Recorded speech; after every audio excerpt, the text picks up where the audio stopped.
Okay, if everyone can take their seats.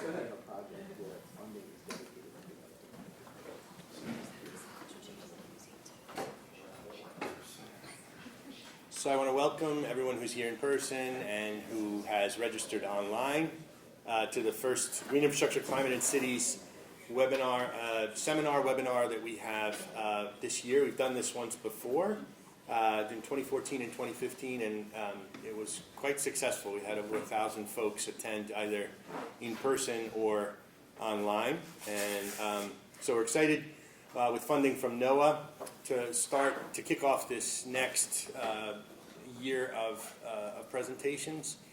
So funding and partners are shown on the bottom of my screen here. So this is an initiative of the Consortium for Climate Risks in the Urban Northeast, which is a NOAA-funded RISA project, although many other partners, as you can see from the logos, have helped in the organization of this series. So it's a very complicated series to put together, but we're happy to be able to offer it both in person and online.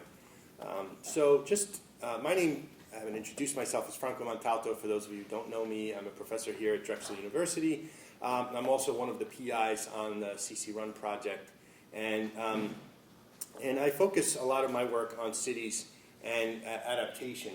And so the title of the series, just by way of introduction, Green Infrastructure, Climate and Cities, is because really we see cities as the front line in climate adaptation planning, and in part because of their sort of responsibility and contribution to the climate dilemma, but also because of the number of sort of vulnerable folks who live in cities.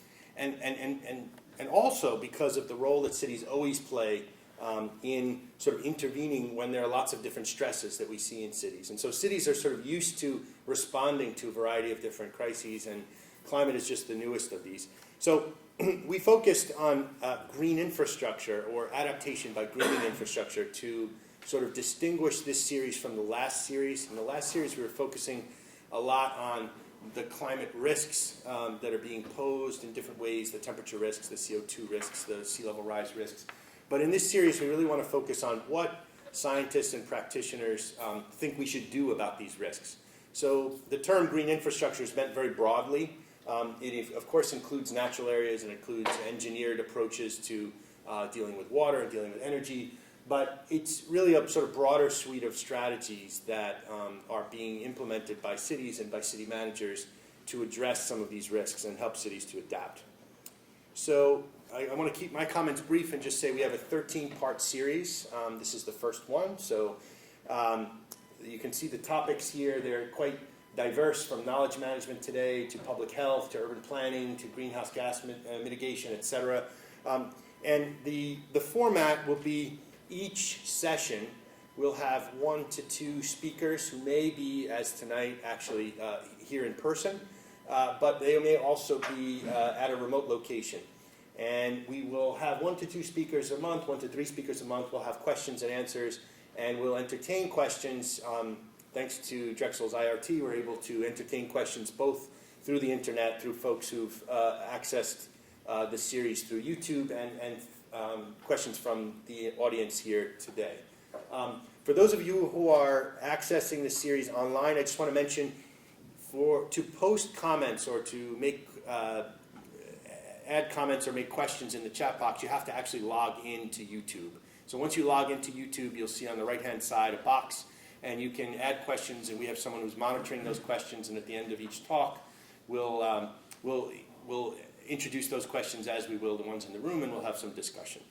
I also want to mention that the talks, both from the last 2014-2015 series and this series, 2016-2017, are archived and logged, and you can go back and watch them for free. And we're sort of in the final throes of finalizing the website, so by next month, I'll be able to give you an actual link exactly where you can go to see all of the talks that we've had as part of this series in the past.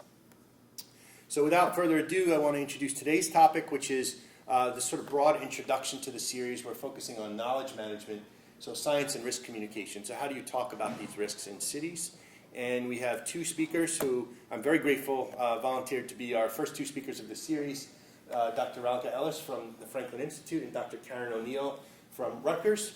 And what we'll do tonight is have Dr. Ellis speak first. We'll do a little discussion, and then we'll have Dr. O'Neill's presentation and a few more comments and questions, and then some sort of wrap-up discussion. Without further ado, I'll introduce Dr. Ralika Ellis, one of the organizers of this event.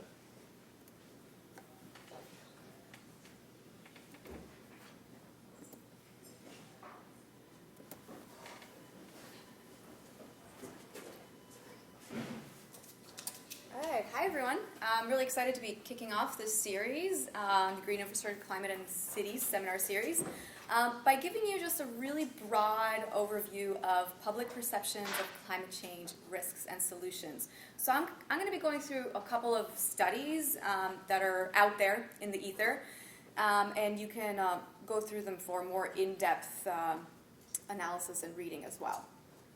So right off the bat, we know right now that 7 in 10 Americans think global warming is happening. So this is a survey that was conducted by the Yale Program on Climate Change Communication and George Mason University Center for Climate Change Communication. It's called Climate Change in the American Mind, and they've been doing these surveys nationally since about 2008, which you can see all the way over on the end there. So we see kind of like a teetering of opinions in the Americans' thinking about climate change. When we started off in 2008, it was pretty high, around 70. Now it seems like we're back around that point. But there's just been some interesting changes throughout that time. For example, this huge drop from 2008 to 2010. And they don't go into detail as to why that might have happened, but if you'll recall, in December 2009 was when Copenhagen happened and when that whole ClimateGate scandal happened. And people were just really confused, and they were getting all sorts of mixed messages about climate change, about what climate scientists knew, about what climate scientists were even doing. And there was this drop in public perception of people who thought that global warming was happening. Then a steady increase, and another jump in 2012. And this is really interesting because I couldn't really find anything that could possibly explain that increase, except there was a record heat wave in the summer of 2012. And this study was conducted in September of 2012. So that leads me to think that maybe people are experiencing heat and saying, oh yeah, it's definitely happening right now. Yet when we had a really cold winter in the Northeast, if you would ask people the same question, they'd be like, no, it's definitely not happening right now. So there's this kind of weather-related experience that goes into what people think about global warming. And actually a note on the term global warming, I don't like to use that anymore because it's a little bit misleading in itself. You say global warming and people think that all areas around the world should be warming evenly all the time, which we know is not the case. The climate system is very complicated. And it also gives the idea that temperature rising is the only impact that is happening that we should care about. So climate change is just more of an appropriate term to use. And I think that they continue to use it in this survey because they started with global warming in 2008. And now, even though our language has changed to say climate change, for the purpose of the survey, they still say global warming. But I think you guys should all say climate change, so that's the first step. All right, so what else do Americans think? And this is from the same studies, the Climate Change in the American Mind. Americans increasingly think climate change is happening, about 70%. We looked at that just now. 58% of Americans are somewhat or very worried about climate change. And this has seen an increase recently. And climate change is considered threatening.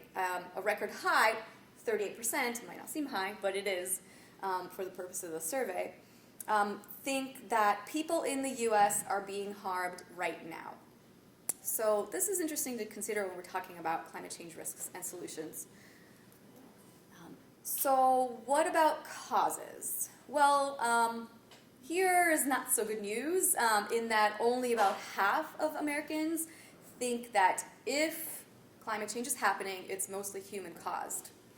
So the blue line shows that the percentage of people who think that climate change is mostly caused by human activities, and the red line is the percentage of people who think that it's mostly caused by natural changes in the environment. So why might this be important? Why do we care about this? Well, it brings up what kind of solutions we need to think about and how to communicate those solutions best. But a little bit of reasoning behind those trends is, again, how people think about the mechanism and how people understand the causes of climate change. And this is really interesting to me. It's actually not my background. I am an atmospheric chemist by training, but I've been learning so much about how people think about climate change, psychology, and lots of communications from social scientists that is super interesting. So I'm going to give you a couple of the things that I've learned. For example, things like mental models. When we say greenhouse gases, we think about something that looks like this. There's the pie charts, there's a greenhouse effect, maybe a couple of smokestacks. These are just taken from kind of Google images. But for some people, if you say the word greenhouse, they imagine this. So they see, greenhouses are happy little warm places where plants grow, right? That's a good thing. So this is a positive mental model that some people think about when we use the term greenhouse gases. Some people don't really understand why that's a bad thing. Maybe greenhouse gases are fine. We want more of them. And that's considering that they know what a greenhouse is. Some people, and especially if we're talking to kids, think of a greenhouse like this. So there's a thinking about language that, again, we really need to be careful about when communicating about climate change. Another mental model is illustrated by this really funny comic that just says, shouldn't we make the hole in the ozone bigger to let all the greenhouse gases out? It might be chuckling at that, but this is actually what a lot of people think, is that they conflate a lot of environmental issues, and especially with the ozone hole, I think we're kind of suffering from the successes of that communication. It was so well communicated, and there was such a great mental model and such a great metaphor and analogy used for the ozone hole that now people think there's literally a hole, and that's what's either letting in more sunlight, which is causing the world to grow warmer, or it needs to be bigger to let out greenhouse gases. So a little bit of confusion going on there. And this is taken from the Psychology of Climate Change Communication, which is work done by the Center for Research on Environmental Decisions, and they have a fantastic guide out there that goes through a couple of other concepts like this. How could we counter some of these misconceptions? Well, I truly believe in the power of metaphors. Metaphors are really great. They allow us to explain something that is unknown or really complex, like climate change, by comparing it to something that is instantly recognizable, like a blanket. So how might you liken a blanket to what is causing climate change? Any ideas, any thoughts? Well, we can talk about the heat-trapping blanket. So this is a very simple analogy and metaphor that has been developed by NOCI, that is the National Network for Oceanic and Climate Change Interpretation.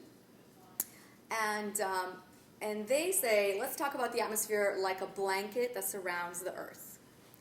So when we burn fossil fuels, we add more carbon dioxide, which thickens this blanket. And the thicker the blanket gets, the more heat it traps. So you can think about this effect when you have your own blankets on. It's trapping your own body heat, and you get warmer. So this blanket effect leads to warming, which disrupts the climate. So this is a very easy way to describe the mechanism in 1 minute or less, and then go on to further conversations about what risks this poses and what solutions and what ways that we can manage those risks. So more bad news. Only about 1 in 10 Americans understand that almost all climate scientists, so this is more than 90%, 97%, have concluded that human-caused climate change is happening. So about 97% of climate scientists say this. However, it's only about 10% that correctly answered that question. So this graph shows when people were asked, to the best of your knowledge, what percentage of climate scientists think that human-caused climate change is happening. This is how the distribution fell. So about 11% said between 91 and 100, but about 13% said that only less than half, 41 to 50% of scientists think that this is or have concluded that climate change is human-caused. Why might that be important? Why would we care that people know that climate scientists are saying this? Come on, shout it out. I want to be an interactive session here. What do you think?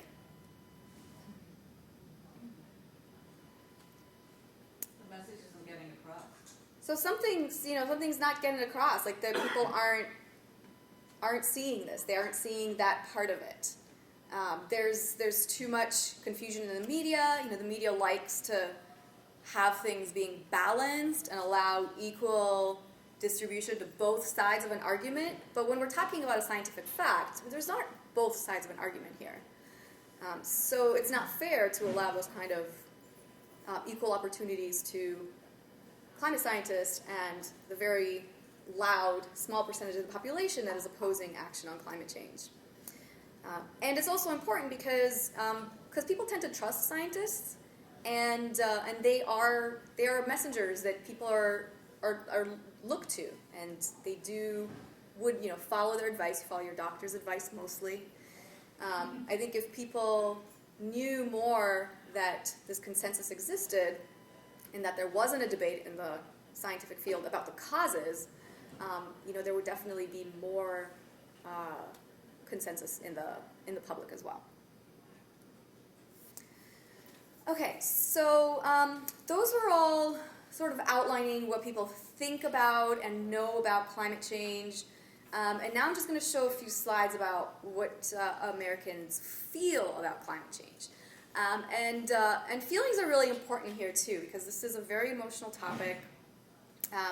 Majority of Americans who think that climate change is happening are listed as interested, hopeful, but they also feel helpless and afraid and disgusted and angry, and these are all very negative feelings. So you'll see on the graph here that the blue bars are the folks who answered that they think climate change is happening, and how many of them said that they felt these ways. So we've got interested, helpless, disgusted, hopeful, afraid, outraged, and angry. And then the red bars are the folks who responded that they don't think climate change is happening, and those are the percentages of respondents who said they felt that way. So you could imagine that somebody who thought climate change was happening would be angry for different reasons than somebody who did not, but they are seemingly both angry. So a lot of kind of negative emotions going on here, and this is important when we're talking about this issue too, because if you're feeling helpless about something, if you're feeling afraid about something, you're less likely to engage on that issue. And in fact, people are really, really pessimistic about the state of things. So when asked which of the following statements come closest to your view, most people, about half, said that humans could reduce global warming, but it is unclear at this point whether we will do what's necessary. And about a quarter said humans could reduce global warming, but people aren't willing to change their behavior, so we're not going to. It's very nah, it's just not going to happen because we're lazy? I don't know. That's a weird response. Then 13%, as of this year, said humans can't reduce global warming, even if it is happening. That is really the most pessimistic view. The red bar are the folks who said, no, it's not happening, so this doesn't even apply to me. And then a very, very, very small percentage of the population, 6%, say, sure, humans could reduce climate change, and we're going to do it successfully. So lots of pessimism going on around here. And this is really important, again, because if you're feeling hopeless, you're less likely to want to take either personal action, action in your community, or political action to address the problem and to make sure the problem is addressed by those who have the power to really do something about it. Partly, the problem has been the way we have been communicating about climate change. So again, I googled climate change, and these are the images that came up. So we've got the Earth on fire, we've got the poor sad little polar bear on the ice cap, we've got drowning Earth, all sorts of big, scary doom and gloom images. And these images and messages just lead people to shut down and ignore the issue because it's just too big, it's too complex, they don't feel there's anything they can do about it, and they tune out. And I made this joke before, but I call this the Sarah McLachlan effect, because whenever we hear Sarah McLachlan come on the TV and she tells us about the sad puppies, we just shut it down, because it's just too much. There's too much emotional going on there. And people feel the same way about climate change. Okay, so I'm going to tell you about how to counteract some of those negative emotions in a bit. But I wanted to also talk about another study also done by Yale and George Mason, which is called the Six Americas. Is anyone familiar with Six Americas in here? Okay, a few, so great. So the Six Americas took those large national studies, and they found that they could segment the population into these 6 groups, depending on how they felt about climate change, what they thought about it, and how motivated they were to take action. So we've got the alarmed all the way on the left, and that's about 17% of the population. Concerned, 28%. Then in the middle, there's the folks who are cautious and disengaged, and they're the ones who are kind of least interested on the subject currently. And then there's the doubtful and the downright dismissive, which are just like, no, it's not happening, and there's just no way you're going to change their minds. But that's only 10% of the population, so it's not a huge chunk of people that think this way. They're just very loud. We probably are not surprised by the findings that these segmentations are largely due to political ideology, values, and religious beliefs. This is kind of a hard graph to read, but it's broken down by those 6 Americas, the alarmed, concerned, cautious, disengaged, doubtful, dismissive. And then they're broken, the colors are broken up by their political affiliations.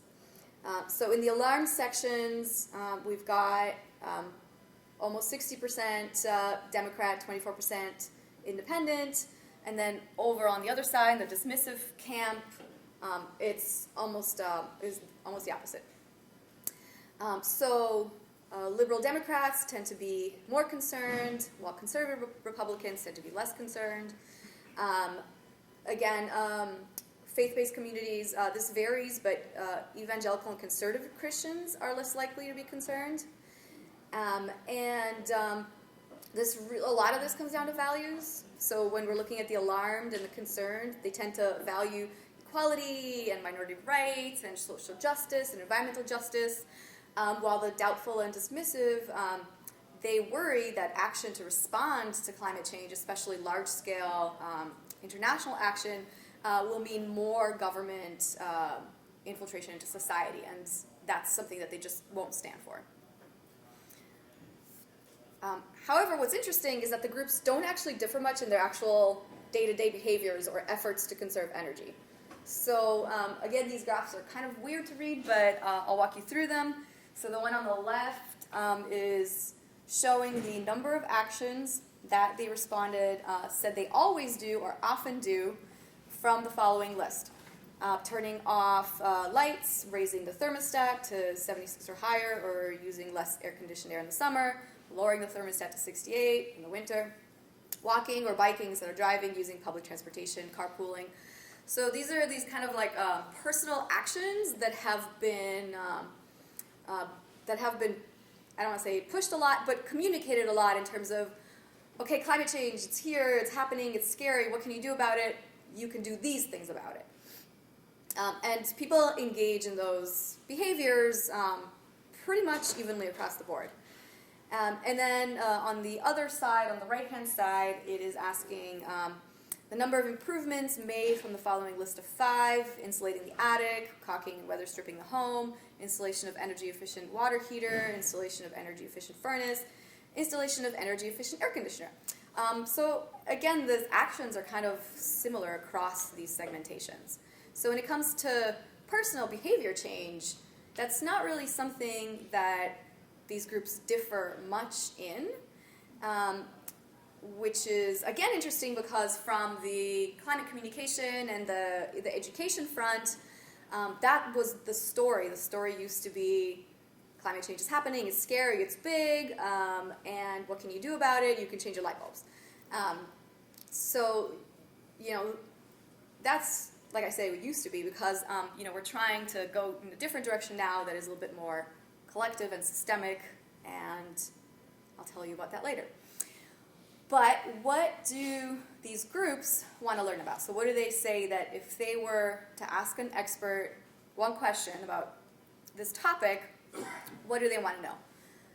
So the doubtful and dismissive, they want to know about evidence. What evidence is there that climate change is happening? The evidence about the causes as well. What are the causes? But over on the other side, the alarmed and concerned, they want to know about actions. They want to know what they can do and how effective that action is. So more than just these individual actions, because we've been engaging in these for a while now. So what's the next step? What else can we do? So these are all national studies, so I wanted to also point out this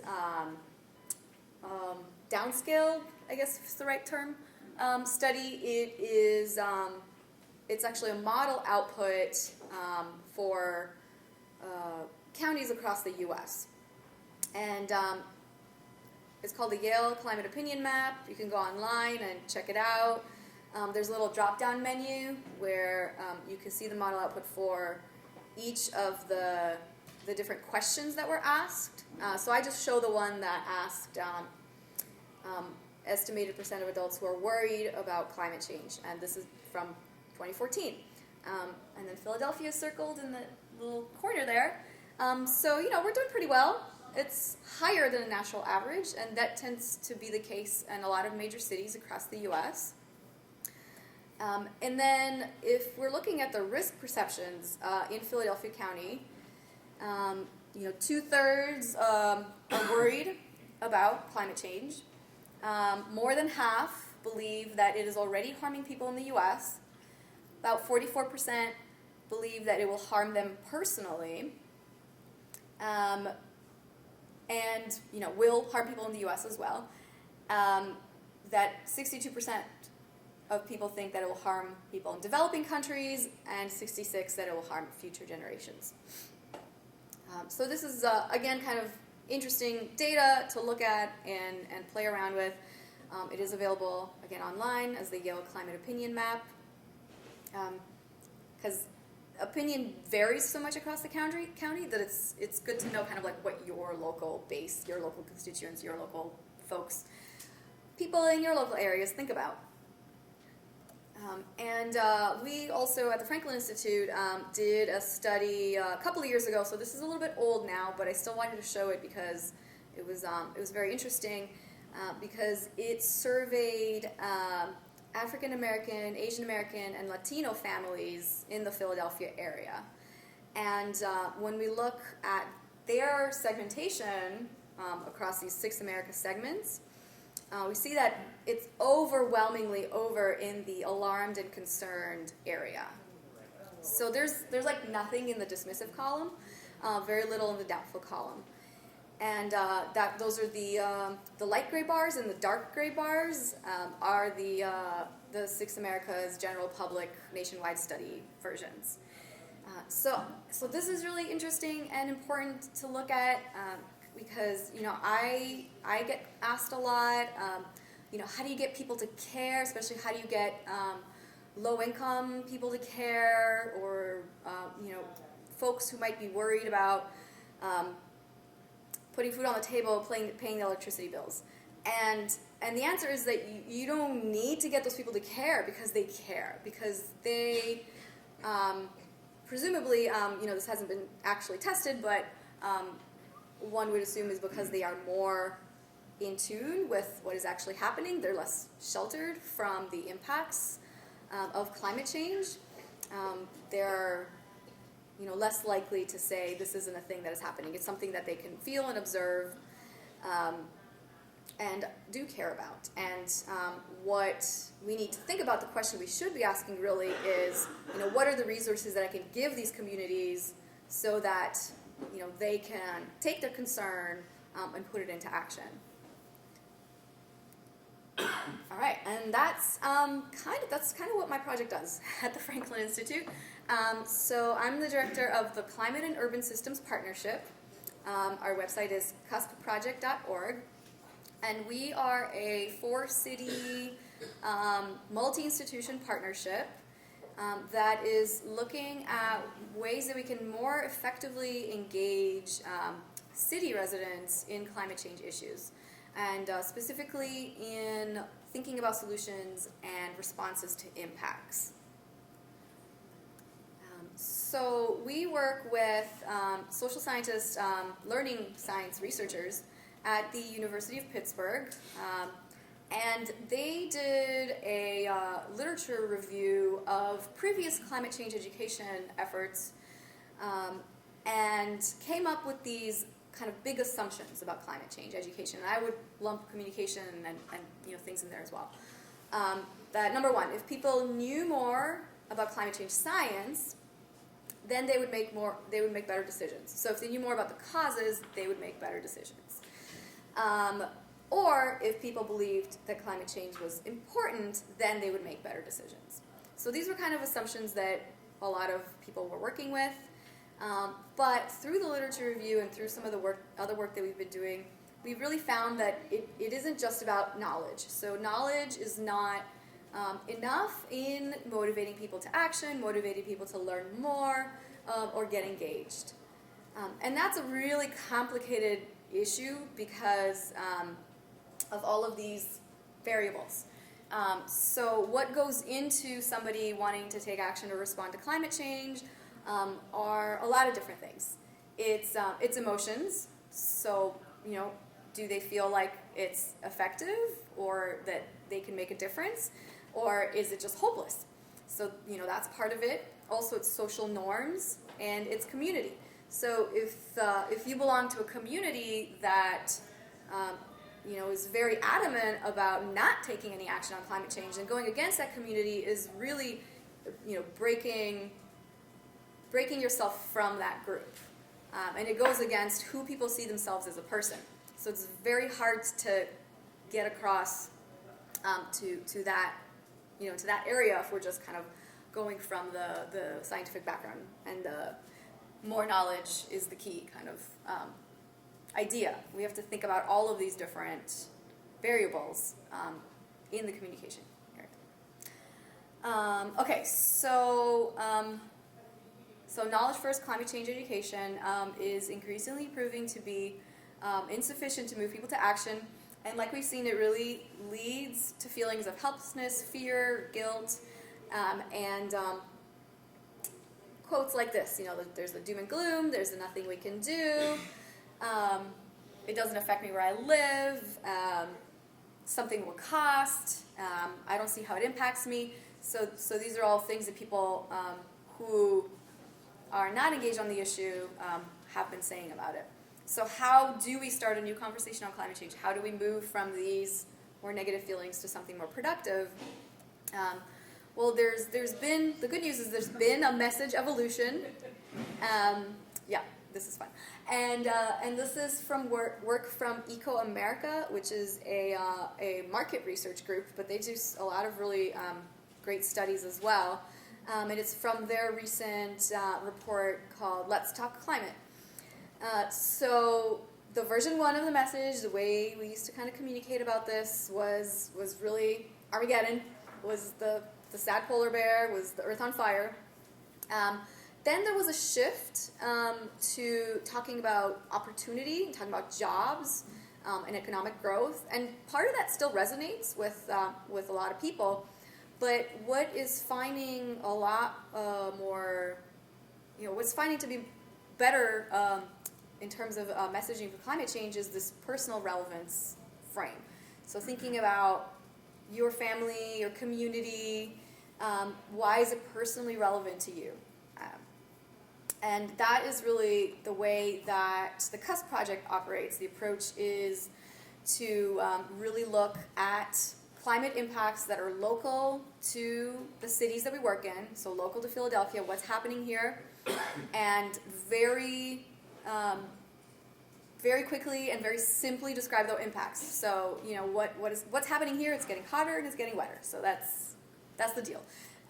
And we pivot from talking about the impacts to the solutions. So what are the solutions? Because we always get asked, what can I do? So we might as well be able to educate people on what those solutions are and why they're either an effective response or the most promising response to a certain impact that they might be concerned about. It's also really important to give people a sense of agency and empowerment. And you can do that a lot through participation. Participation in groups is really important.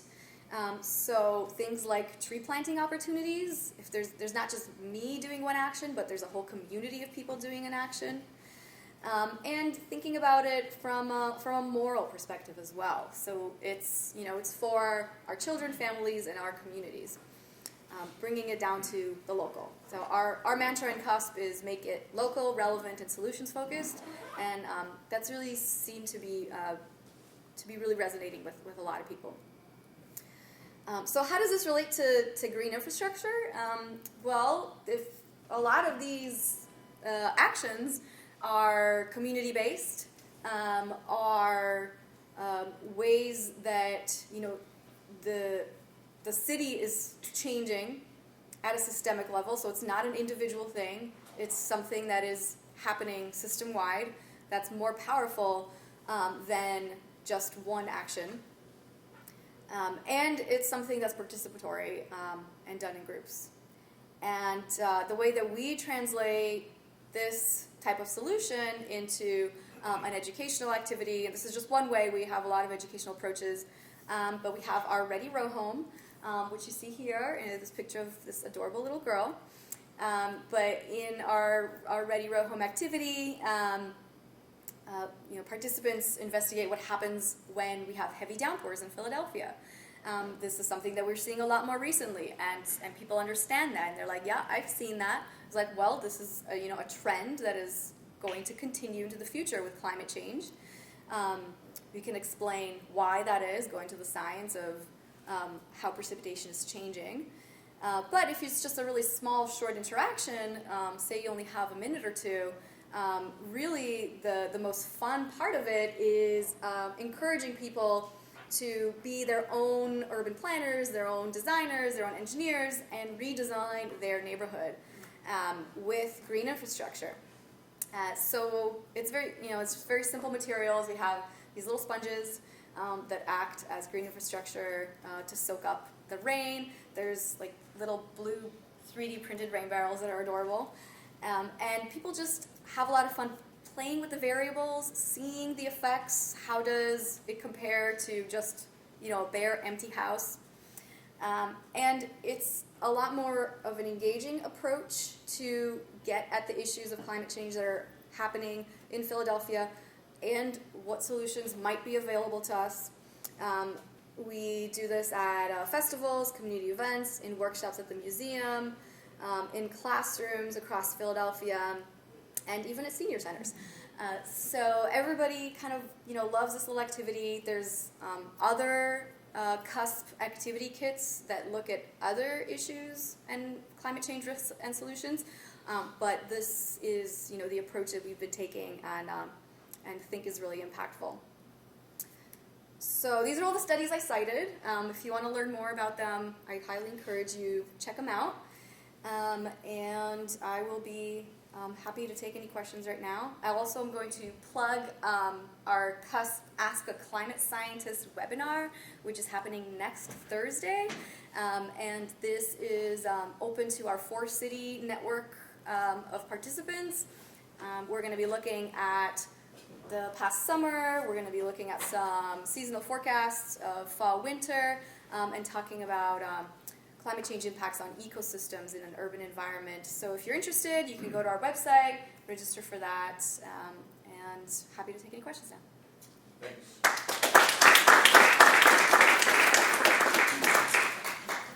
So we'll take questions from in the room first, and maybe about 10 minutes of discussion. Questions, comments?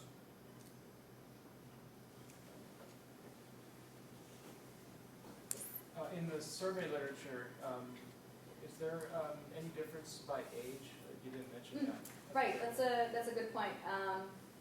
So in the Six Americas... Sorry, maybe you could just repeat the question because the microphone... Absolutely. So the question was, is there any difference in the segmentation by age or anything like that? Yeah, that's a really good question. There actually isn't. So within the Six America segmentation, you can find all ages, all races, all education levels, all incomes. So it's kind of spread out across the board. Even though they had particular pictures for each of the alarmed, concerned, whatever, it's really the same across the board. Yeah.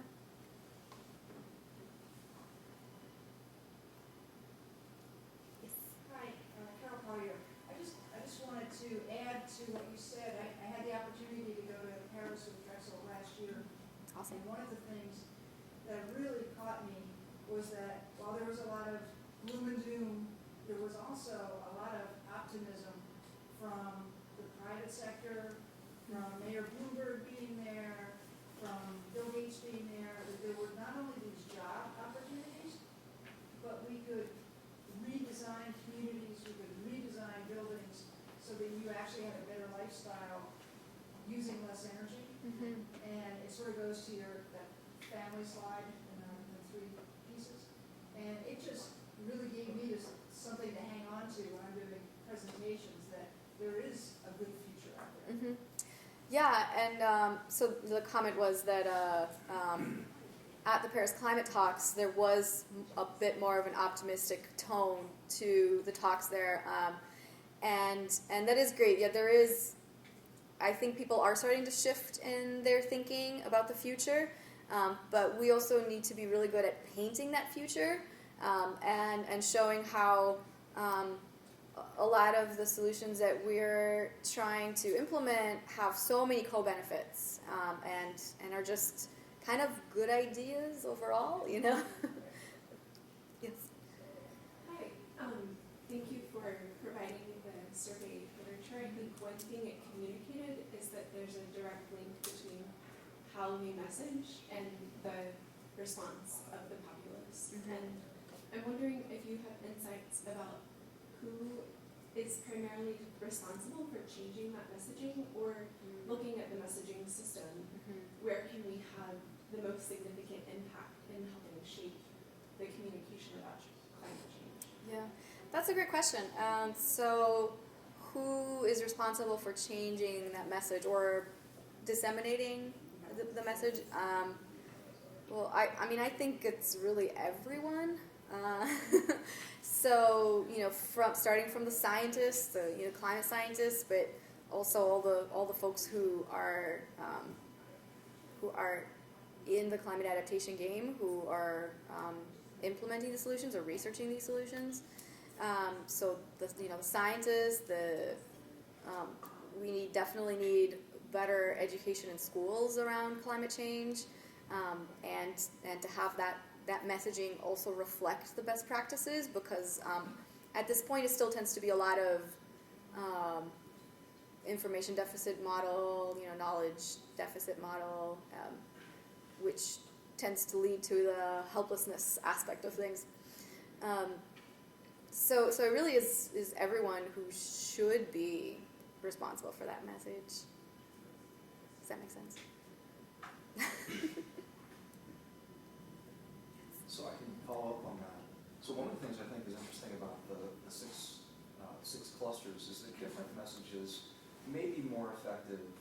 others with those individual groups of people.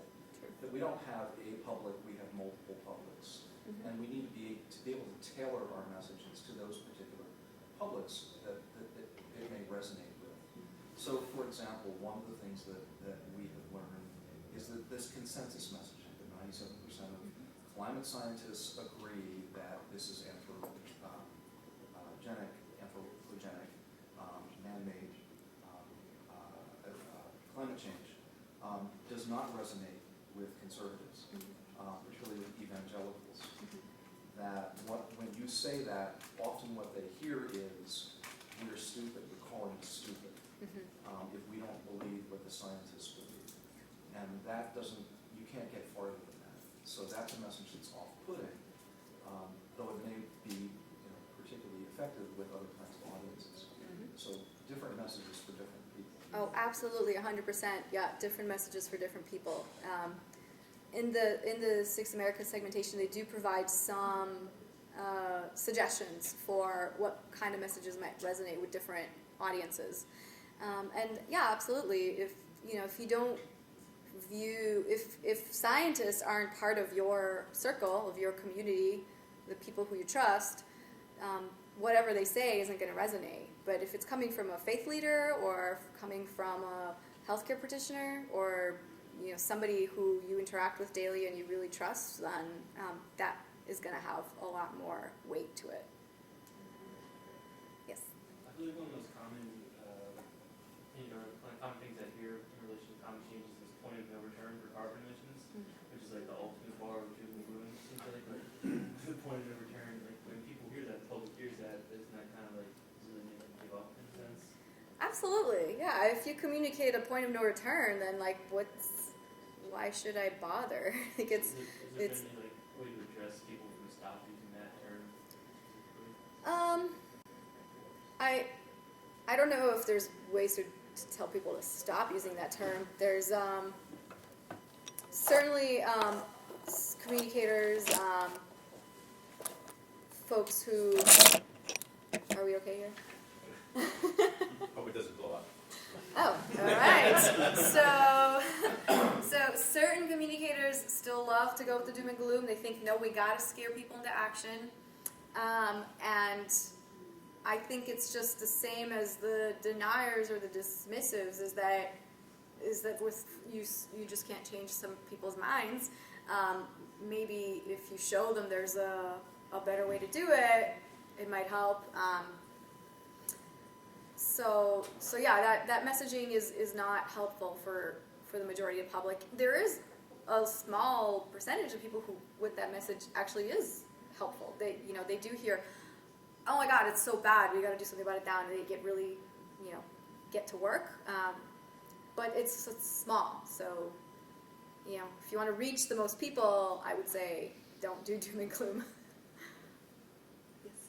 As educators, what kind of messaging do you think would be most effective in our classrooms to our students about this particular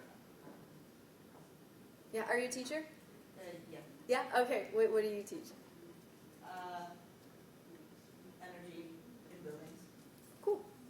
Yeah. So that is a very, positive solution. So highlighting the positives and highlighting the opportunities are really important. Making it about, like I said, painting the future. So making it about this is an innovation for the future. It's helping us address climate change, but it's awesome in its own right. So I would say kind of go starting from the solutions and going back into the causes is the way that our project operates a lot. We're thinking. So we've got more heavy downpours. Well, green infrastructure is helping us to manage those. But what's causing more heavy downpours is okay, well now you can get into talking about the broader, bigger issue. So it's kind of flipping it on its head, where traditionally education was, let's talk about the mechanism, and then how is that causing changes and impacts, and what are all the risks and the big scary global things. And then there's a little tidbit at the end about solutions, but really starting with solutions and kind of thinking about how to weave the climate message into that, I think is a better approach. I just had a technical question about the, so that one slide where you showed urban minorities' perspective on climate risks compared to the general U.S. population. But I was just curious because of what we've been talking about with messaging in different groups. To me, it would have been interesting to compare sort of urban minorities to minority groups all over the country, or to compare urban dwellers to the general population. I think if we did that, we would assume, I mean, I would assume, based on the comments I made earlier, that in cities, because risks are perhaps more acutely felt, that there's a higher level of sensitivity. But I'm just curious if in the report that produced that graphic, they had tried to disentangle whether the perspectives of urban minorities are different than urban people in general, or vice versa. Yeah, no, that's a great question. Yeah, so our urban minorities' perspective is different from urban in general. So in that study, they did not differentiate, but there have been other studies that have looked nationwide at, I think it was Latinos, through the Eco America study. So you can look at that type of differentiation in those studies. Yeah. And there was another smaller study in San Diego that found a similar effect as well. Can I ask about, so I'm excited to hear about the CUS project, and it's awesome. So in your experience, when you get people to engage in these kind of mitigation activities, does it make them more willing to engage in more activities, make them more believers in climate change, or does it have the opposite reaction? Do people sort of, are they compensatory behaviors? So I've planted some trees, I've done my part, so I can now feel okay. That, right. So how does, in your experience, how does that work? Yeah, you're talking about single action bias, which is awesome. So some people get interested, get engaged, concerned, and then they take one action, and they're like, okay, I'm done. So we are now in the 5th and final year of the project. So it's now really looking at impact. We're doing summative evaluation on the project.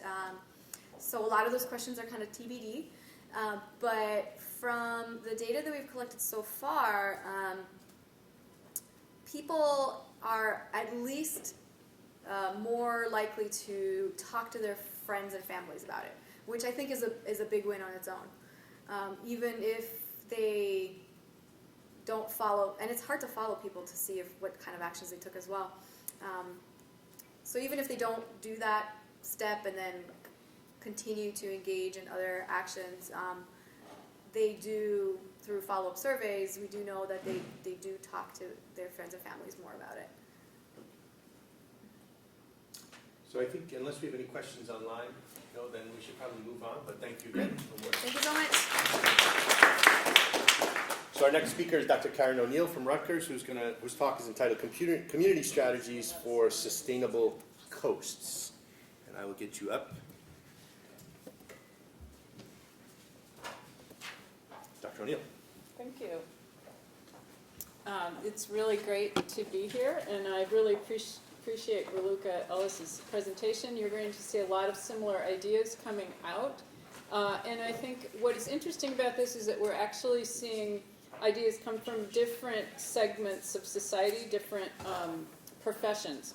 And so in this talk, I'm going to really focus on a particular aspect of climate change, and that is coastal climate adaptation. And I want to start by talking about what cities tell us and what cities show us.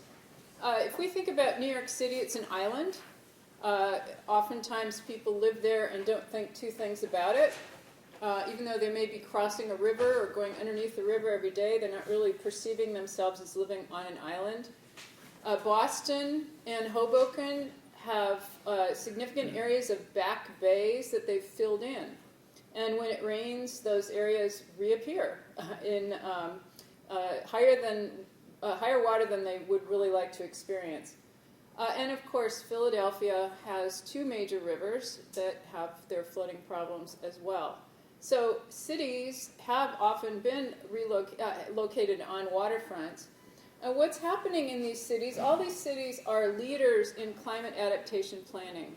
They all have been recognized in various ways for their planning. Philadelphia is especially known about its green infrastructure, as a matter of fact, including park system. The parks have really taken a view that their program is not just those physical parks. They really have extended the idea of what you can do around parks. But when you look at the waterfront, what is happening in most of these cities is that they're continuing to develop the waterfronts as if nothing has changed and as if they haven't experienced flooding already. So what we see, Melissa Checker has argued that New York City has what she calls sustainophrenia, and she's trying to use the concept of schizophrenia. So this is a picture of what is proposed to be the world's largest Ferris wheel. This is going to be on Staten Island on the north side, and this was a site where an oil tanker washed onto shore during Hurricane Sandy. This is an environmental justice community. It's a high black population and poor, and people in this area who had been working actively to try to address the ongoing flooding issues, the ongoing hazardous waste issues of this community, are instead presented with this. And this is still has not been built, but this was a project of Michael Bloomberg's administration at the same time that they were doing their widely recognized climate change plan. Similarly, two colleagues at Brooklyn College, Tammy Lewis and Ken Gould, have studied the Gowanus Canal. This is a Superfund site. It has a long history of industrial development dating back to tanneries in the 18th century. They've altered the hydrology of this area so much that it no longer flushes as it did historically. And Ken and Tammy call this a case of green gentrification, meaning that you see these high rises going in here. This again is an environmental justice community with a high African American population and poor. And it had flooded consistently over the years. These high-rises have gone in. A lot of new residents are coming in, wealthier, whiter, and in fact, these flooded during Hurricane Sandy. The effluent was not pleasant. It involved everything you can imagine, and yet they continue to build. So it's this dual message that cities are giving that is a problem, right? So climate change risk communication, and risk communication of all kinds, has really focused on words, written or spoken. And what I want to talk about is what the landscape is communicating to us as well. And I want to think about the landscape as an integrated system that we have to address overall. And I'm going to talk about good and bad examples. So my main point is that the landscape, the built environment, is sending us messages that are not functional, that are not good, and we can do better. So, some of the messages that we actually do see that are communicating climate change now are the effects of climate change itself. So in some places, the effects of climate change are already apparent. This is an example of blue sky or clear sky flooding. This happens to be Alexandria, Virginia, but you can see this in states all along the eastern seaboard and in the Gulf of Mexico. Incidences of blue sky flooding, that is a day when no visible storm is apparent and tidal flooding occurs onto streets, are up 20% over the last 20 years. And you may be most familiar with this in Miami Beach, which regularly has salt water and on its streets, and they are building like there is absolutely no tomorrow. And these are high-rises. Of course, many of them are for investment, and they are empty much of the year. Nonetheless, the city is having to commit to maintain infrastructure around these underused facilities. So blue sky flooding, people who live in these communities know that something is happening. They understand that these are increasing events. Other events include intense rainfalls that do not match historical records. And so the recent flood in Baton Rouge was an incredibly intense storm. It was a stationary storm, which also was what happened in Hurricane Sandy, a stationary storm where the front just sort of holds over an area and just pours rain. Now, what is happening in these situations is that there is no amount of floodplain management that you can do to really reduce the problems from these kinds of storms. And in fact, there was bad floodplain management here. That was part of the problem. But the flooding occurred in areas that have not historically been considered floodplains. And this was in part because there had been increased development, pavement, which does not allow the rain to filter into the soil, which is what a natural system would do. So that rain becomes stormwater runoff and goes into people's basements. This was a very shocking storm. There are also other ways of communicating through visual messages. So, I mean, waiting for climate change effects to happen is not a good practice, right? The longer we wait, we know that the cost of adaptation for coastal threats, which would include flooding, storm surges, which is pushed inland, and wind, and also perhaps flooding from on land, right? So you could get it from both sides, depending on where you are. If we wait for that to become more and more obvious, the costs of doing adaptation go up. And so what we'd like to do is have other ways of communicating about hazards and that encourage people to do some of the things that Raluca Ellis really talked about very nicely. So coastal managers talk about 3 adaptation strategies. And these, to me, these send visual messages. And I've become increasingly concerned about what these messages are.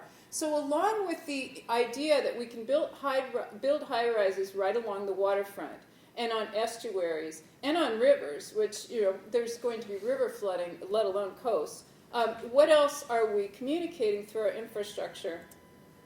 And they identify 3 approaches, and the first one is the protect strategy. And most common, the most familiar to most of us, is engineered barriers. So these are often concrete.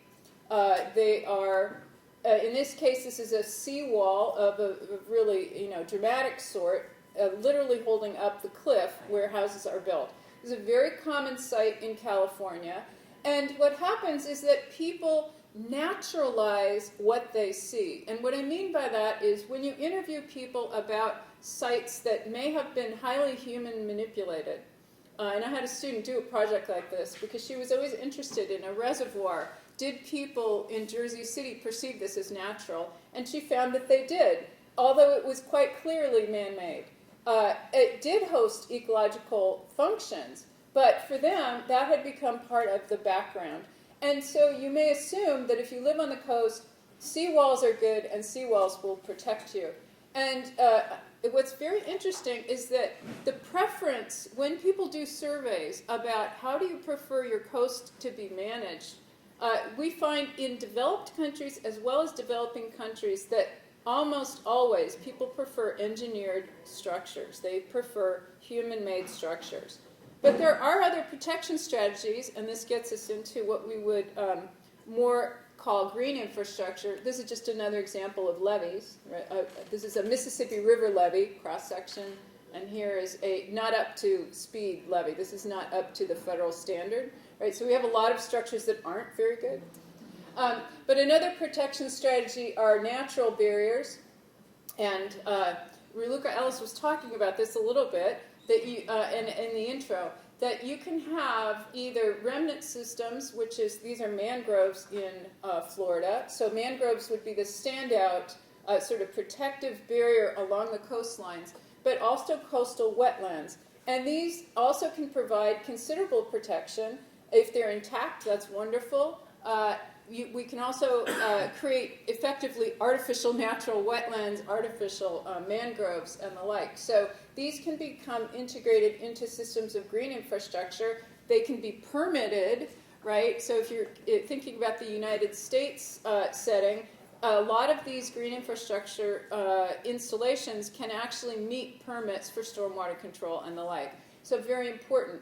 Now, we might think that ordinary people don't recognize these as harm reduction strategies, but a researcher at New Jersey Institute of Technology, Jamie Ewalt Gray, has been doing surveys of 2 communities in New Jersey along the coast.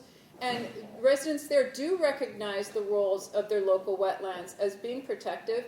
They also understand that those local wetlands interact with some of the engineered structures that happen to be in those communities as well. So for me, what I'm seeing increasingly is the local knowledge, the local experience really matters. People, if the wetlands are prominent in their community, they can recognize their function and they can come to value them. So there are 3 strategies, as I said, and the second strategy is to accommodate climate change. And so this is the cover of our book, this on Hurricane Sandy, and we were studying how people and institutions have responded to Hurricane Sandy. Do they take that as a lesson about climate change? This is an example of an accommodation strategy, raising your house on stilts. And this has been the dominant approach on the eastern seaboard. It, like the protection strategy, keeps people in place, right? So the protection strategy and the accommodation strategy keep people in place.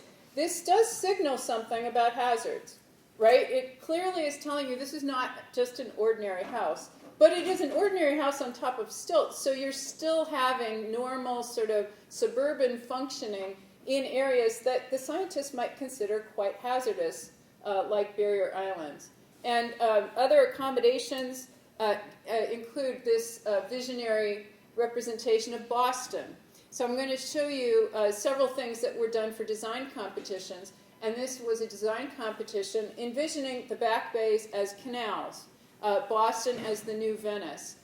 Obviously, we are not there yet, but the idea of communicating this visually along with the message of the design competition itself, which was a very high-profile competition in that city, with activities and with public education, is another way of communicating these are areas that the ocean wants to take back. What are we going to do about it? The third strategy is the moving strategy. And so here is an example of the sort of moves that have most often been done.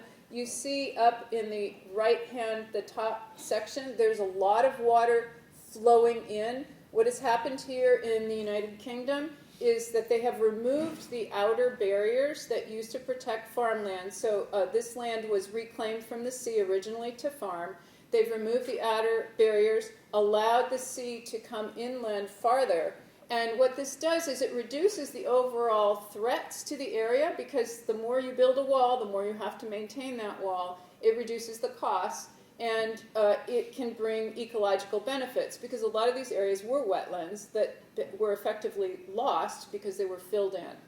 And so the moving strategy, of course, is, the picture I have here is rural for a reason, because cities do not like to think about retreating from the coast. And what we see is small examples of this. I'm doing a survey now about retreat around the world. The examples that we have turned up have been very small in area. And yet, I think that this is an approach that we all have to consider very, very seriously. I also think that in the process of considering whether your community or a section of your community or your neighborhood might move, it allows the values that Raluca Ellis was talking so much about to come out. I think that communicating about values, one of the things that we can do is use design, and use design processes and discussions to do that. So there have been some visual cues that could be used or have been used to promote the moving strategy. But these by themselves are not enough. So you may have heard of the Japanese tsunami stones. There are hundreds of these throughout the Japanese island. Some of these date back 600 years. And this one is near a village of only 11 households. And the stone says, "Do not build below this stone." And what this does is it marks the high mark for an historic tsunami. This particular stone was placed in 1933. This village did pay attention to that, and the 2011 tsunami stopped 300 feet from this stone. So the village is all above this stone. Unfortunately, as you know, many areas around Japan did not observe the local warnings of their stones, and some of it was a matter of suburban sprawl, and local planning boards allowing development to happen, even though they had perhaps some of this historical information. And others were fishermen who, they had moved uphill, but it was so inconvenient, so they moved back downhill. But historically, the warnings of these stones have really encouraged even fishermen to not live right along the waterfront. So again, the idea, you have to integrate this visual warning in with other social systems. This is another competition called Memorials for the Future, and this is for Washington, D.C., which is on the Potomac. Again, a lot of our major cities are along estuaries and are all going to be susceptible to sea level rise and other effects of climate change. This competition, they wanted the designers to consider what is a memorial that you could design that will give a clear message over the years as sea levels continue to rise. And here what they've done, this is an image of, you see the physical memorial portion here, that curved section. That marks the original shoreline, and the plan is to slope the shoreline down very gradually to the water and plant cherry trees, which is an iconic tree. It's not native to Washington, but it's an iconic tree for Washington, D.C. And the rows of cherry trees will die as the waters increase in their depth because they cannot tolerate salt water. And so here you see a kayaker sometime in the future visiting those dead trees. That is one way of visualizing. And that may or may not be built. That was the winner. On the other hand, some visual cues can communicate defiance. And so here is a picture from the Rockaways. This is the bungalow bar in the Rockaways. It's a bar that is absolutely smack up against the water. And what they did here was they constructed an American flag using debris from Hurricane Sandy. This bar was completely wiped out, down to the studs, a complete gut renovation. You can also see just barely, next to the flag, there's a small blue mark. That is the high water mark. Okay? It's very high, right? So basically the entire building was full of water. And yet, it's really, the way they present it in the bar is as a mark of defiance. And you often see these sorts of messages. People will spray paint on their houses, go away Sandy, or whatever it is, right? It's a mark of defiance, and they rebuilt. And so the visual cue can't be by itself. It has to be integrated. And I want to talk about a couple of projects that I've been involved with that involve integrated communication of the moving strategy. And so in these, my design teams that I worked with, we decided that we wanted to use the opportunity to communicate the most dramatic of the three strategies, right? The moving strategy. And we are doing this because we think it helps to stimulate a broader discussion. So the first one here, Baird Engineering, this was the changing course competition. This was to re-envision the lower Mississippi Delta. So this is the delta in Louisiana. And the problem is an unsustainable sediment regime. And both examples are really examples of unsustainable sediment regimes. What we're coming to grips with is that as sea levels rise, we're going to be faced with a lot of the implications of the sort of engineering that we have done upstream. And a lot of the engineering we've done is depriving sediment that would normally flow and create our deltas. And this is a worldwide problem. We're seeing delta rescission around the world, and it's usually a combination of dams that are upstream as well as erosion from sea level rise and other interventions. So here is a picture. You may have seen these sorts of pictures of the Louisiana Delta. The silt is going out to the Gulf. It no longer replenishes the delta. The river historically had changed its course, whipping back and forth across the landscape over the millennia and building the lower third of Louisiana state. So that is no longer happening because a lot of the silt is captured upstream on the Missouri River system behind dams, a series of dams. The river in many places is just a series of still water ponds. And then downstream, south of Illinois, levees for flood control, which keep the water in its banks and don't allow the silt to spread. Future needs map, this is simply showing sea level rise. You can see the areas that are dark blue are below 1 meter. We may have this much influx of water by 2050. So we are looking now, New Orleans is between that large lake and the river. We are looking at real threats to all the areas where residents are living right now.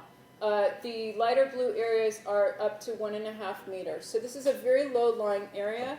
Again, it's not because people move to a vulnerable low-lying area. It's because the area has become more vulnerable over time because it has not been replenished by sediment. Here is an indication of what has happened already. So people are already moving. And I think that this is something that people outside this region have very little understanding of. We have seen dramatic changes of population throughout this region, both in the numbers of people living there and in the composition of the population.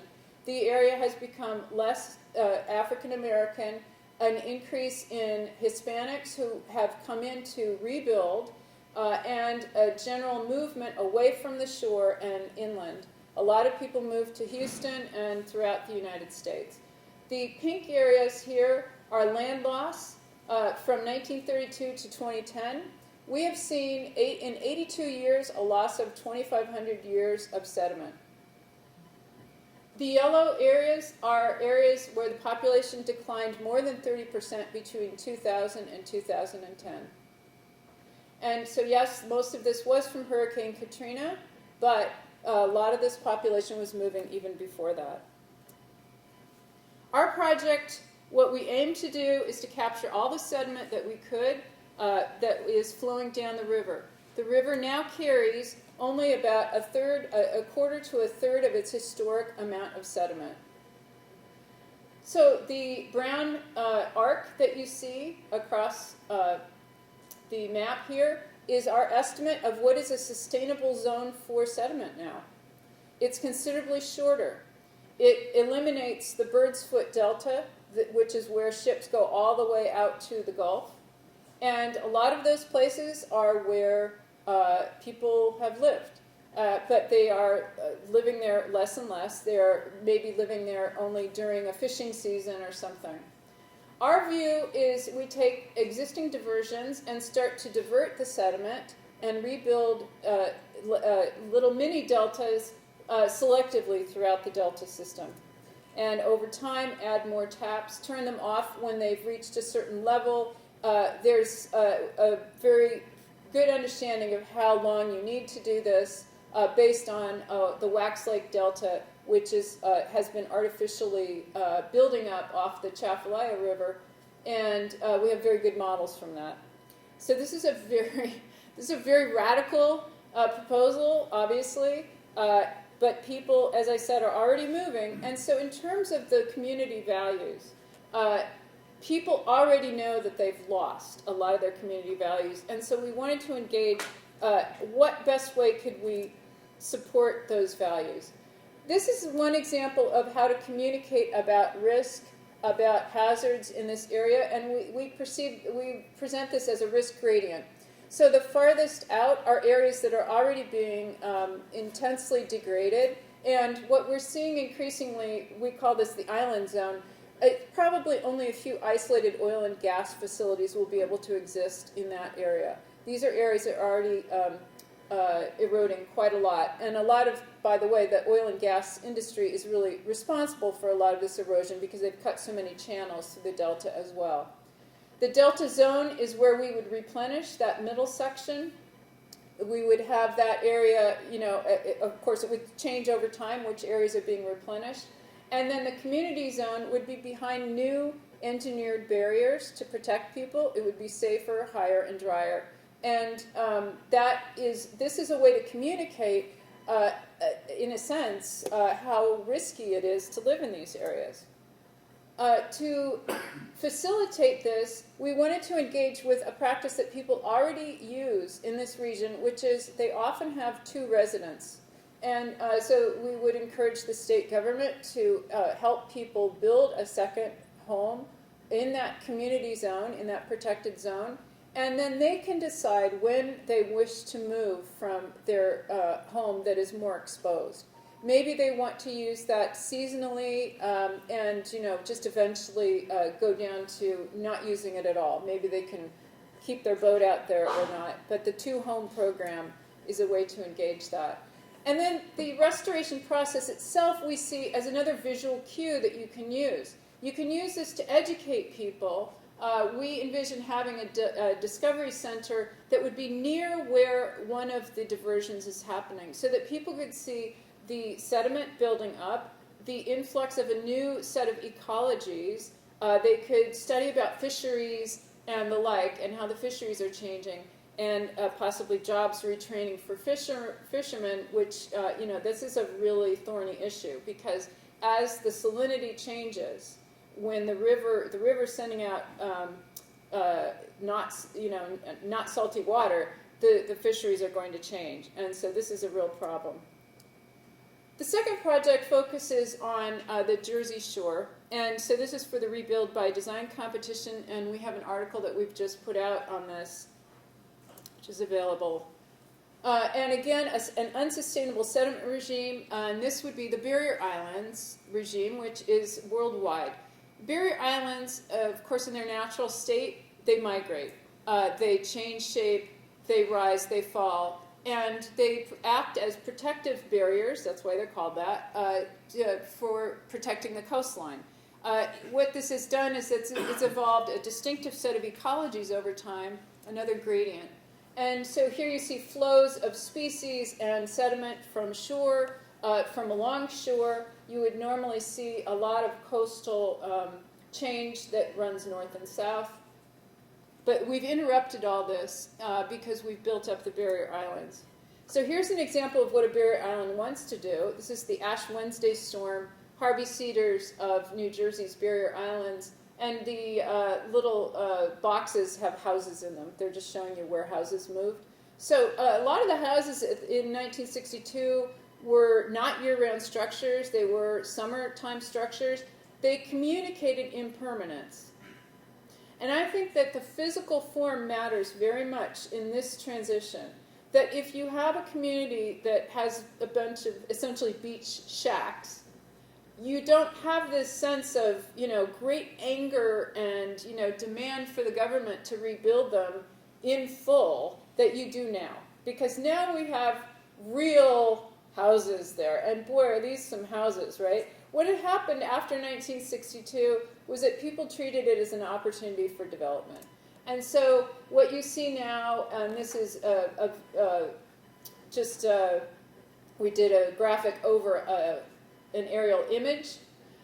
We see wall-to-wall building, and most of it is privately owned. A lot of the beaches are private, and there's bulkheads on the bay side. The beaches are replenished by sand. It's a completely artificial system. We've increased the hazards here by putting people here. There are some year-round residents, most of it's seasonal, but there's only one way out, one major road, very hazardous. Now, if you have normal-looking houses in a place like this, I think it communicates to people that it's safe to live here. And yet, of course, we know it's not. And so here are pictures from Hurricane Sandy, and then in the lower right-hand portion, a projection of sea level rise in Ship Bottom, which is a great name. There's a lot of great names along the shore. So, not so safe. So our project, again, using similar set of integrated ideas. This is just a composite image of the concepts that we would like to communicate. including envisioning tourism as a more regional activity and not really restricted to that narrow strip of beach sand. And so here we're focusing on Toms River. This is an estuary that ends in Barnegat Bay, and then you see the barrier island on the right-hand side, and the barrier island is quite built up. So this is present day. You see there is a lot of sediment sort of churning around there. What the problem is that if we add sea level rise to this, you see that there are a lot of areas that are currently built up that will be underwater. So the green areas, this projects a more or less 2050 scenario. So in a few decades, what we are expecting. There are some areas on the mainland also that are green, that are expected to be underwater. And yet most of this actually now is kept in wetlands. There are some built up areas, and some of these were heavily damaged during Hurricane Sandy. So this is clearly not sustainable. What we wanted to do is make connections between the inland and the barrier island. And our project indeed is not even addressing any protections for the barrier island. We would prefer to direct attention inland, to encourage movement rather than to force it. And what we need to do this is to increase the amount of transportation between the mainland and the barrier island through increased use of ferries. There's our federal money that you can use for establishing new ferry projects that we would use to reduce people's dependence on cars to get to the barrier island. We also would try to link up tourism to inland tourism of the Pineland region, which is an extremely valuable wetland and dry forest ecosystem. As well, ecotourism in the bay, so there's a lot of birding opportunities. What we wanted to do is to use something that's very typical along shorelines, and that is abandoned sand mines. So there is a sand mine there in the middle. You see the blue section. The new ecotourism hub would take a sand mine that the owner actually does wish to get rid of and coordinate that with existing city plans, which we're intending to build a city center just north of that, and encourage the development of carnival-like atmosphere that would reflect the similar sort of thing that you might get at the shore. So attracting attention inland, this could include residences, it could include hotels. One of the things that I particularly liked was that New Jersey State has always been concerned about off-road vehicle use of the sand barrens, which are very delicate ecologically, but we could direct them to a site here and just allow that to occur legally, right? So that's another opportunity. And so this is just a composite image of the different sorts of activities that we might envision there. So again, attracting attention inland, presenting ideas of what the future of the shore might look like that are positive, as we were discussing, and not just presenting the images of the inundated barrier islands, which I think is going to become clear to people pretty soon anyway. There are communities that are actually retreating. And so I'll give you one example. This is Ile de Jean Charles in Louisiana. This community, as you can see, is extremely vulnerable. They've lost most of their land at this point. This is an Indian tribe that is recognized in Louisiana, the Chitimacha Confederation, Biloxi, Chitimacha, Choctaw Indians. There's about 100 households in this community, and they've recently received $48 million from U.S. Housing and Urban Development to move inland. That is not going to be enough to pay even for 100 houses to move inland, unfortunately. But what is notable about this is that they want to do something called en-bloc relocation, which moves the entire community, because they, as a culturally coherent group, they really wish to keep themselves together, and they wish to educate their children in the same culture. And so that's a positive thing. The negative side of the story is that the Alaskan Native tribes villages that were applying for the same money did not get any. And so we do not have a coherent policy yet to do this. But this, again, is a way of, and they have been working on this for years. They have a beautiful website. They want to be world leaders. But at any rate, this is an example. It's going to be taking some work, but clearly there's no protect or accommodate here that's possible because the ground is quite literally being undermined beneath them. So I want to leave you with this last image of where we are. This is a flood insurance map. I want you to understand that we've built right up to the coast, right? This is the flooding based on the historical record. It doesn't include sea level rise. It doesn't include storm surge activity. It doesn't include the possible effects of onshore stationary storms. I would say that there's a lot of areas around here that are quite vulnerable. The current infrastructure was built for different assumptions and is communicating that it's safe to be here, but I would like to see our infrastructure communicate a little bit more and a little more accurately about hazards and to communicate also what is safe. Because a lot of what we were working at was trying to give positive messages of being in places that are higher and drier.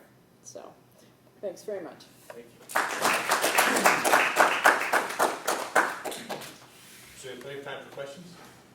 So one way to communicate messages like that is through insurance premiums, and I was just wondering what's happening with the Jersey Shore and insurance premiums. Right, so, okay, so the question is about insurance premiums. Yes, so in terms of sending signals, that's another form of signal, right? And so that would be added to the types of signals that Raluca Ellis was talking about as well. The interesting thing about that is that this program is subsidized by the federal government, right? So this is a federal flood insurance program, and so we know that most of the recipients actually have a heavily subsidized rate, and so they're not really feeling the full effect of what their actual risk would be, and Congress has to routinely bail the program out. So it had to do that after Hurricane Katrina, it had to do it again after Hurricane Sandy. So there was a proposal to increase those rates. Unfortunately, what you see is that a lot of people who live in these areas actually are not high-income people. They have owned their homes maybe for decades, and so those people put up a ferocious fight, and Congress backed down, and they delayed the increase in premiums. Most people don't even know that they have a subsidized rate. So you kind of can't blame the owners for not really getting it. What is also interesting is that people seem to have a really high tolerance for getting flooded because we have a lot of what's called repetitive losses in this program, including people who have been flooded and bailed out 3 or 4 times in the last 10 years. So it's actually quite interesting how much pain some people can take. But yes, the pain of the premiums, I think, is something that we're going to see a fight about this. It's going to continue. But I agree with you. It's a form of communication. Absolutely.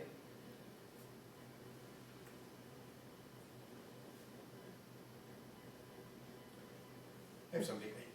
As you were talking, I was thinking about some radio program I was listening to recently, which was talking about nature in cities, and it was a really interesting point they were making. This woman who was being interviewed was talking about how her kids are playing with bugs and plants, and they don't tell you initially where, and then you find out actually it's all in some vacant lots in their community. And she was, and the point of the article was, or of the program was, that the sort of like the way we look at nature needs to somehow be adjusted now. That we're not this idea, and I think about this a lot in the work that I do with ecological restoration and green infrastructures. That perhaps the notion that we can recreate some pre-development condition in the places we live is no longer really something we should be talking about, and instead we should be talking about nature where we are. And so then, you could look at some invasive species and not look at them as the enemy. Right. You could say, well, this is where we are. And so then just change our whole relationship with the natural world. So as you were talking, I was kind of thinking about that, because the way that I interpreted the message about messages, was that the adaptation message which I would put sort of in the same category as like, you know, play with the weeds in the vacant lot next to your house, and is problematic because it's sort of accepting a certain level of risk. And that the retreat message, though, is kind of analogous in some sense to like run away to that less risky pre-development situation. So I wonder sort of what, I guess I'm torn on that. I understand, and actually some of the research that we've done on Hurricane Sandy has shown the same thing, that you have to retreat if you want to reduce risks. So I buy that. But the when you think about bigger cities that have, you know, I mean, the example you gave of a small community in the Mississippi Delta, 100 people, you can pick them up and move them. It's still tumultuous culturally and physically, but I can get my head around doing that. But I can't get my head around what to do with New Orleans, or what to do with Philadelphia, or what to do. So, you know, I wonder, you know, as we talk about this messaging thing, if there's a place where you would feel question that adaptation is sort of more appropriate. And you did show that one example where you had the place protected by engineered barriers, and then you had next to it. But I just wonder what you think about all that, because to me that's an interesting sort of place where we are.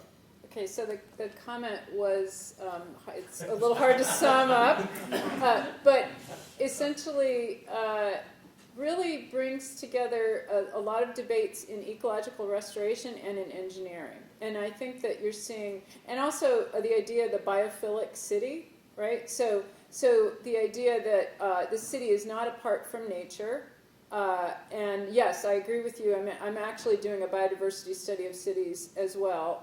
And so I guess the way I would put what you said to try to sum it up is it defeatist to retreat?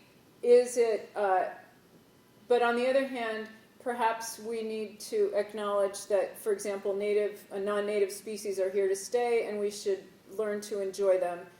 Should we just accommodate sea level rise? And basically, in terms of the engineering, most of the sites use a combination of the three if they're going to do anything that's really creative and advanced, and it has to be very locally specific.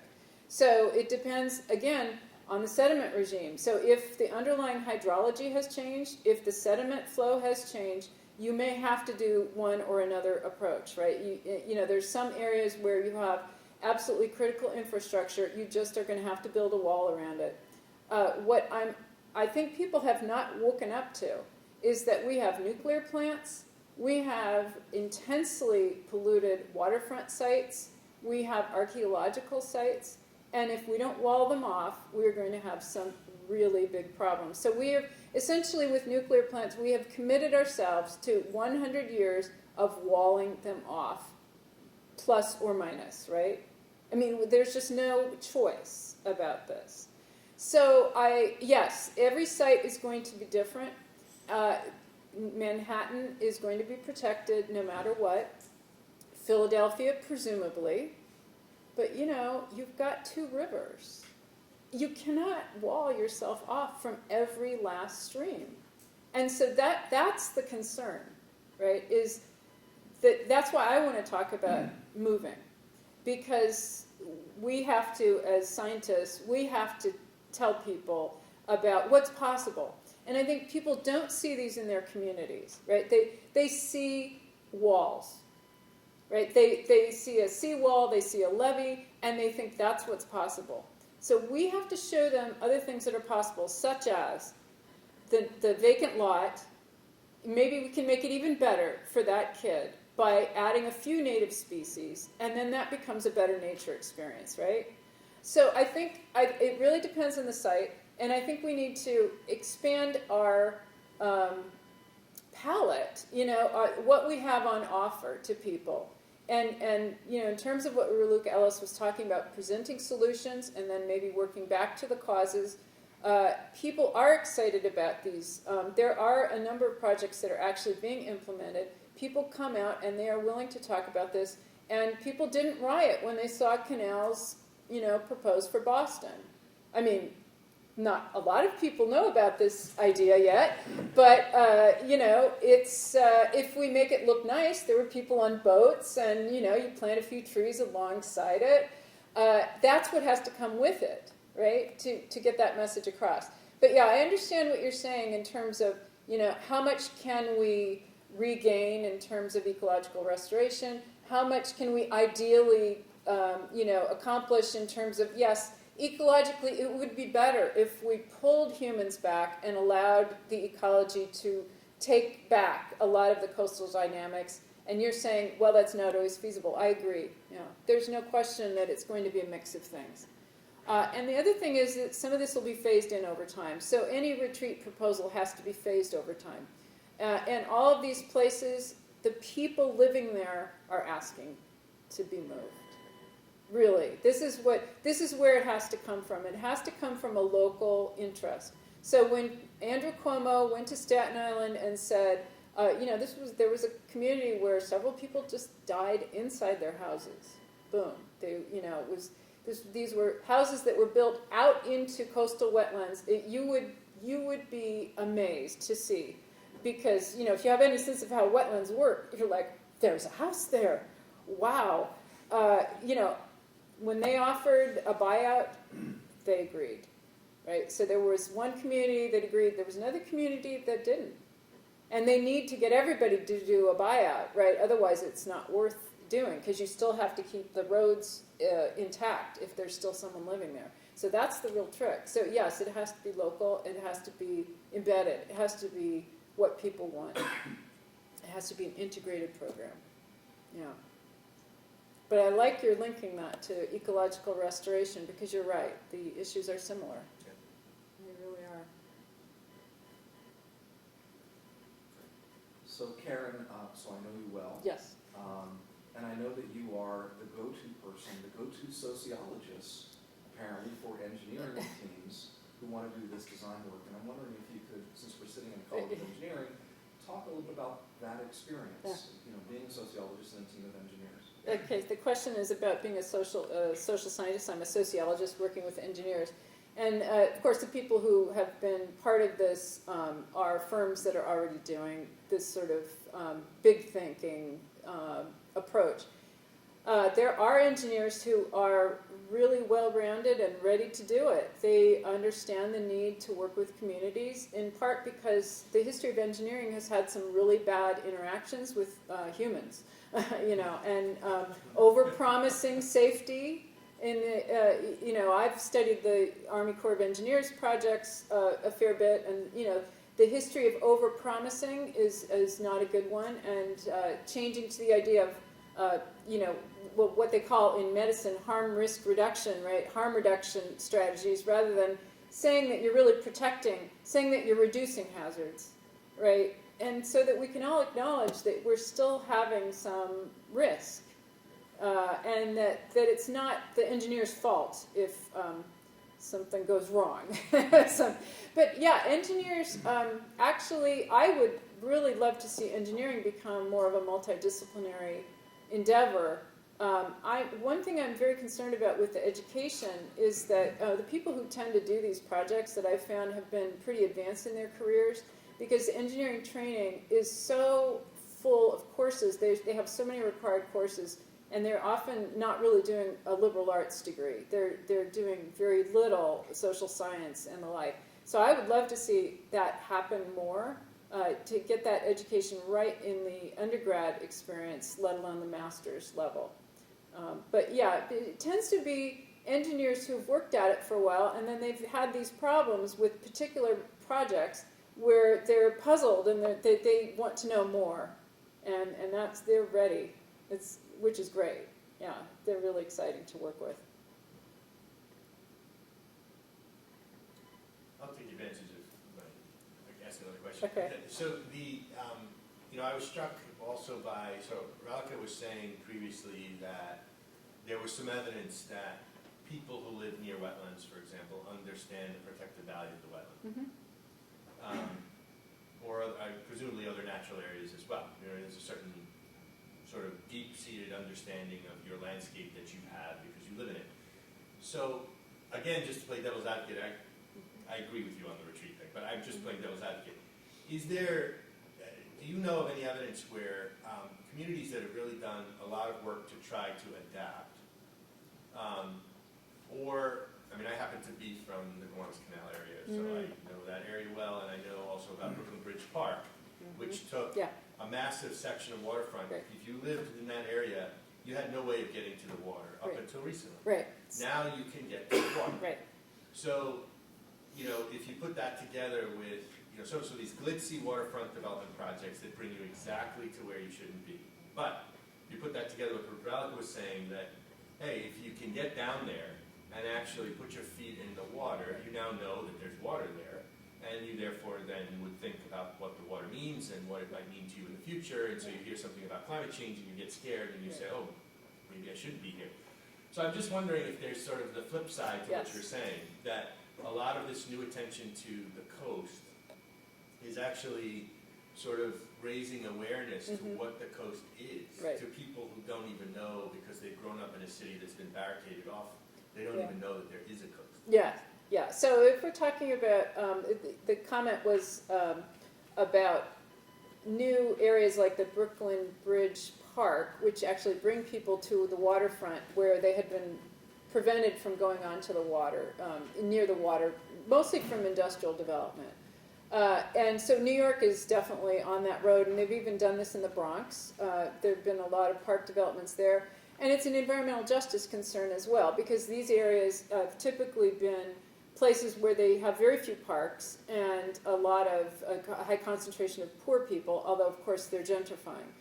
I absolutely agree that getting people down there and to see these things and to see like if the water is lapping up or if it's spilling over, that's a really important message, and just caring about it matters.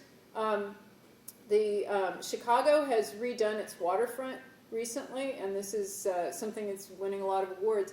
And some people have said, well, you know, why didn't they clean up the water at the same time? And, you know, there's a chicken and egg question here. Maybe people will care more about cleaning up the water now that they can go have a meal right next to the Chicago River, right? And not just go there when they dye it green for St. Patrick's Day, which they did. You know, and those rivers are some pretty nasty rivers in Chicago. But, you know, hopefully, I agree, you know, you get people down there, they can see some stuff. What would be even better is if we had a little ecological restoration so that people could see, you know, there actually used to be stuff living here, and this is what it looks like, you know. Yeah, so, yes, how do we get people down there and not put them at risk? Well, I mean, the sort of thing that happens in a lot of river areas where if you've planned for them carefully, like the LA River, you know, which is not a paragon, but what they've done in portions is that they've just given the floodplain over to golf courses, and those can flood. So, and that's not salt water, but that's just an example of you create an area that could tolerate flooding. It's harder to do with salt water, but that would be the ideal. And the Dutch, of course, have done some of that in Rotterdam, areas that are allowed to flood, and then during a rain event, you can see the water flowing through these plazas. These are not natural plazas, you know, these are highly engineered. But it's a way of communicating. There's a lot of water coming down right now, you know, and it's got to go somewhere, right? Yeah, I agree with that as well. Okay, do we have any questions online? No questions online. Very quiet online audience. Anything else in the room? All right, well, join me in thanking our speaker. So please come. This seminar series is the first Wednesday of every month. Join us in November. I can't remember the topic right now, but see you then. Thank you for joining us.